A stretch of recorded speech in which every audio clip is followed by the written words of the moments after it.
Hello.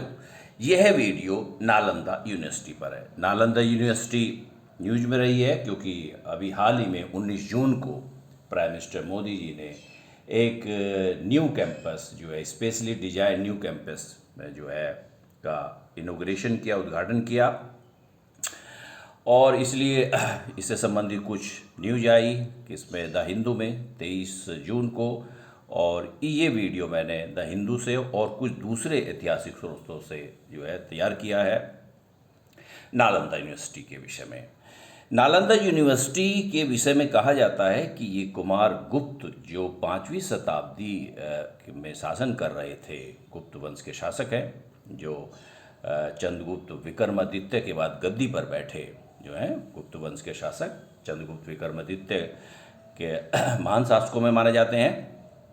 उनके बाद Kumaragupta first गद्दी पर बैठे के समय नालंदा यूनिवर्सिटी की स्थापना हुई और चाइनीज जो ट्रेवलर है, चाइनीज जो है हुइनसांग, जो हर्ष के समय जो है 7वीं शताब्दी में भारत आया, ने नालंदा जो महाविहार है की स्थापना के लिए सक्रादित्य का उल्लेख किया है। सक्रादित्य नामक राजा ने किया था, जिसकी पहचान आधुनिक इतिहासकारों ने कुमारगुप्त फर्स्ट से की है। हुइनसांग तो इस महाविहार में, इस यूनिवर्सिटी विश्वविद्यालय में रह के पढ़ा भी है। रफली 500 years before the Oxford university, Oxford university का जो है स्थापना 1096 में हुई थी। उससे पूर्व लगभग 500 वर्ष पूर्व यह भारत में जो है यूनिवर्सिटी, इस महाविहार या विश्वविद्यालय का स्थापना हुई और ये प्राचीन यूनिवर्सिटी है भारत की, लेकिन भारत की सबसे प्राचीन यूनिवर्सिटी तक्षशिला मानी जाती है। जैसे मैंने कहा चाइनीज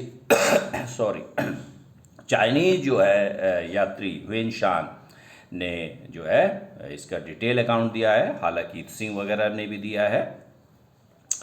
अच्छा, आगे देखते हैं। इसमें जो टीचर्स थे, जो मंक्स थे, जो भिक्षु थे, कौन कौन से थे जो रह कर यहाँ पढ़ाते थे, रहे थे? नागार्जुन, आर्यभट्ट, धर्मकीर्ति, शील, भद्र, दिनांग, धर्मपाल एट्सेट्रा इत्यादि यहाँ के प्रसिद्ध विद्वान थे। और इस विश्वविद्यालय में भारत ही नहीं, भारत के विभिन्न भागों से नहीं, बल्कि विश्व के अनेक देशों से जो है या अध्ययन करने के लिए आते थे। China, Korea, Japan, Tibet, Mongolia, Sri Lanka, south east Asia क्षेत्र से अनेक जो है स्टूडेंट यहाँ पे, विद्यार्थी जो है ज्ञान प्राप्ति के लिए आते थे। ऐसा माना जाता है कि यहाँ पर कुल विद्यार्थियों की संख्या 10,000 थी, लेकिन 7वीं शताब्दी के उत्तरार्ध में आने वाले चीनी यात्री इत्सिंग ने 3,000 विद्यार्थियों की संख्या बताई है यहाँ पर। अच्छा, जहाँ तक यहाँ पढ़ाए जाने वाले विषयों का सवाल है, बुद्धिस्ट स्क्रिप्चर, बुद्ध धार्मिक ग्रंथ, महायान और हीनयान संप्रदाय के दोनों ही धार्मिक ग्रंथों का यहाँ अध्ययन किया जाता था। इसके अलावा सांख्य दर्शन वगैरह, फिलॉसफी, न्याय दर्शन वगैरह, ये फिलॉसफी, थियोलॉजी, धर्मशास्त्र, मेटाफिजिक्स, तत्व मीमांसा, तर्कशास्त्र, लॉजिक, ग्रामर, व्याकरण, एस्ट्रोनॉमी, खगोलशास्त्र और चिकित्सा शास्त्र के इत्यादि विषय भी यहाँ पर जो है पढ़ाए जाते थे। यह इस विश्वविद्यालय की अपनी एक विशाल लाइब्रेरी थी, जिसको ये लाइब्रेरी के नाम है रत्न सागर, रत्नौधी, रत्न रंजक, यानी कि यहाँ पर विशाल पुस्तकालय था। अच्छा, एनरोलमेंट यहाँ पर जो एडमिशन होता था बड़ा ही टफ होता था, बड़ा ही रिग्रस होता था और कठोर जो है जो द्वार पर ही हो जाता था। मतलब Chinese traveller Hiuen Tsang who was a student here for 5 year, जो चाइनीज यात्री जो 7वीं शताब्दी में भारत आया हर्षवर्धन के समय ने यहाँ 5 वर्ष रहकर अध्ययन किया।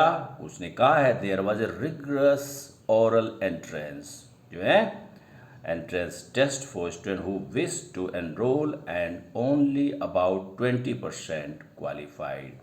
यहाँ पर जो है एक मौखिक जो प्रवेश परीक्षा होती थी, जो बहुत ही कठोर होती थी, और यहाँ आने वाले विद्यार्थियों में मात्र 20% ही जो है उस परीक्षा को पास कर पाते थे। अच्छा, आगे देखते हैं। जहाँ तक इसका मेंटेनेंस की बात है तो जो है मोनार्क राजा और जो धनी संपन्न वर्ग लोग थे, जो संपन्न लोग थे, यहाँ पर दान दक्षिणा देते थे। और अगर हम वो इंसान के जो संस्मरण है उसके सहारा लेकर है या उसके ऊपर विश्वास करें, तो इस विश्वविद्यालय के अपने एग्रीकल्चर फार्म भी थे और जहाँ पर राइस फील्ड भी थे, यानी कि क्या कहते हैं, चावल के खेत भी थे, जहाँ से खाद्यान्नों की सप्लाई होती थी। विदेशी जो शासक थे, जैसे बालपुत्र देव ऑफ श्री विजय साम्राज्य बेसिकली आज के जावा, सुमात्रा, मलय क्षेत्र में फैला हुआ था और अपने समय का शक्तिशाली साम्राज्य था।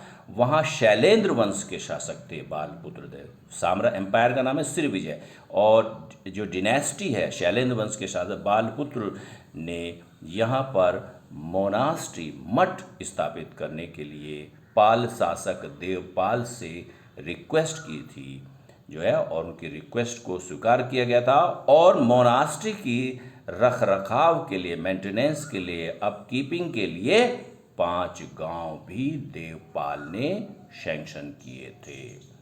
यानी कि उस वक्त भी ये विदेशों में प्रसिद्ध थी। जैसे मैंने कहा, विदेशों के अनेक क्षेत्रों, विदेशों से भी यहाँ विद्यार्थी अध्ययन करने के लिए आते थे। और ये कहीं न कहीं भारत की जो है सांस्कृतिक संबंधों को उजागर करता है साउथ ईस्ट एशिया क्षेत्र और एशिया क्षेत्र से। क्योंकि शैलेंद्र वंश जो है दक्षिण पूर्व एशिया में शासन कर रहा था। हुएनसांग के अनुसार 10 गांव का राजस्व इस नालंदा महाविहार, जिसको हम विश्वविद्यालय कहते हैं, को प्राप्त होता था। लेकिन अगर हम हुएनसांग के बाद आने वाले दूसरे चीनी यात्री इत्सिंग पर विश्वास करें तो नालंदा मठ को 200 गांव का राजस्व प्राप्त होता था। जहाँ तक इसकी पतन का सवाल है, ये जो है अपनी स्थापना के जब से the university of Nalanda continue to flourish for 5 century even after visit of Itsing. Itsing की समय ये है 7वीं शताब्दी के उत्तरार्ध में भारत पे भ्रमण करने आया जो है। 7वीं शताब्दी के प्रथम भाग में हुएनसांग आया था और 7वीं शताब्दी के सेकेंड हाफ में इत्सिंग आया था। दोनों चीनी यात्री थे और 3 चीनी यात्री भारत में प्रसिद्ध रहे हैं, फायान, और ये हुएनसांग, जिसको युआंगचांग भी कहते हैं, और इत्सिंग जो हैं, जिन्होंने भारत के विषय में विस्तृत रूप से लिखा है। चाइनीज ट्रेवलर था, उसके समय भी ये जो है फलती फूलती रही थी, फ्लरिश थी, फल फूल रही थी। और उसके पश्चात भी जो है 5 शताब्दियों तक ये अस्तित्व में रही। Destroy by Turkish invader Bakhtiyar Khilji around 1200 AD, ऐसा माना जाता है। अधिकांश इतिहासकार इसी को मानते हैं कि भारत में जब मोहम्मद गौरी ने अटैक किया, उसके पश्चात जो है भारत में तुर्कों के आक्रमण जो है बहुत ज़्यादा होने लगे और जो है बख्तियार खिलजी ने इस नालंदा विश्वविद्यालय को नष्ट किया। हालांकि कुछ इतिहासकार इसका ऑब्जेक्शन भी करते हैं, लेकिन अधिकांश इतिहासकार का मानना है बख्तियार खिलजी ने नालंदा महाविहार, नालंदा विश्वविद्यालय को में आग लगाकर नष्ट किया था। आगे देखते हैं। आधुनिक काल में अगर हम देखें तो हमारे जो फॉर्मर प्रेसिडेंट थे, जो इस वक्त नहीं है इस दुनिया में, डॉक्टर APJ अब्दुल कलाम ने इस यूनिवर्सिटी का, नालंदा यूनिवर्सिटी के रिवाइवल का प्रपोजल 2006 में रखा था। और ये भारत ही नहीं, विश्व के अनेक राष्ट्रों ने इसकी स्थापना में सहयोग दिया है। भारत के अतिरिक्त 17 राष्ट्र हैं जिन्होंने इस यूनिवर्सिटी को बनाने में सहायता दी है। वो इस प्रकार है: Australia, Bangladesh, Bhutan, Brunei, Cambodia, China, Indonesia, Laos, Mauritius, Myanmar, New Zealand, Portugal, Singapore, south Korea, Sri Lanka, Thailand and Vietnam. इसमें से आप देखते हैं maximum country south east Asia की है। तो कहीं ना कहीं भारत की लुक जो ईस्ट पॉलिसी है या एक्ट ईस्ट पॉलिसी है वो ये बताती है। नालंदा यूनिवर्सिटी पार्लियामेंट के एक्ट के द्वारा पास हुई थी, जो 2010 में भारत सरकार ने पारित किया था। ओके।